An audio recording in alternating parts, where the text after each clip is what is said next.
2022 সালের এইচএসসি পরীক্ষার্থীদের স্থগিত অ্যাসাইনমেন্ট ফের চালু। 2022 সালের এইচএসসি পরীক্ষার্থীদের স্থগিত থাকা অ্যাসাইনমেন্ট কার্যক্রম ফের চালুর সিদ্ধান্ত নেওয়া হয়েছে।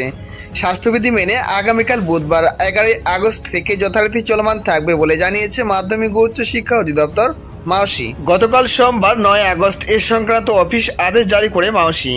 আদেশে বলা হয় 2022 সালের এইচএসসি পরীক্ষার্থীদের জন্য জাতীয় শিক্ষাক্রম ও পাঠ্যপুস্তক বোর্ড কর্তৃক প্রণীত অ্যাসাইনমেন্ট কার্যক্রম 14 জুন থেকে চালু হয়।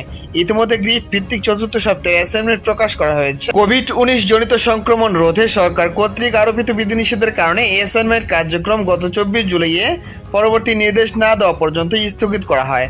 বর্তমানে সরকার কর্তৃক কোভিড-19 অতিমারি জনিত বিধিনিষেধ 11 আগস্ট 2021 তারিখ থেকে শিথিল করা হয়েছে। 2022 সালের এইচএসসি শিক্ষার্থী বন্ধুরা, আপনাদের অ্যাসাইনমেন্ট কার্যক্রম আবারও শুরু হতে যাচ্ছে আগামীকাল থেকে।